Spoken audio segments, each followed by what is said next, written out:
અને એમ કે હક મળતા નથી. આપણે અહીંયા અમે 30 વર્ષથી રહી છીએ. અમારા મૂળભૂત અધિકાર આપણા છે, એમાં કોને કયો હક મળ્યો છે? અહીંયા તમે હમણાં એમ કીધું કે અહીંયા 4 કોર્પોરેટરના નામ આપો. હિરેન ખીમાણીયા અહીંયા શેરી આવીને ફરી ગયા. શું આપણને આપ્યું? રોડ આપ્યો હે? આપણે ઓલા જે વિજયભાઈ રૂપાણી, સારું થાજો વિજયભાઈ રૂપાણીનું આપણને પાણીની વ્યવસ્થા કરી દીધું, એનું સારું થાજો.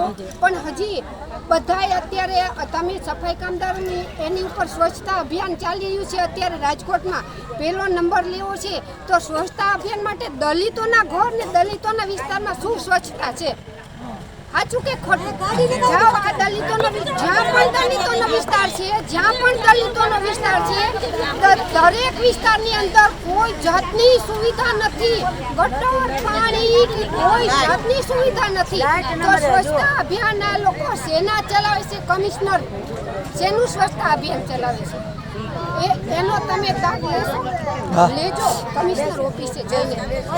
આજે ડેન્ગ્યુના ઉપદ્રવ વધી ગયા છે, અમને સ્ટેટસ મૂક્યા પાણીના ખાડાના, પણ આની કોઈ જવાબદારી અમને આ વિસ્તારમાં તો ફરજિયાત 30 વર્ષ થઈ ગયા, અમને કાંઈ પણ કોઈ જાતની સુવિધા નથી. બીજા વિસ્તારમાં જાઓ 15 વર્ષની અંદર 10 વર્ષની અંદર રોડ રસ્તા આપી દીધા છે. અહીંયા કેમ નથી આપતા?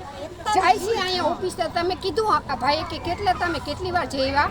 આ ઓફિસે અમે ઘણી વાર જઈ આવ્યા. એ લોકો એમ જ કે ભરો વેરા, તમને હમણાં આપી જાય. વેરા કેવી રીતે ભરી? તમે અમને કોઈ સુવિધા તો આપતા નથી. બધાય વેરા ભરવા તૈયાર છે. સુવિધા આપો અને વેરા બરોબર છે ને? જય હિન્દ.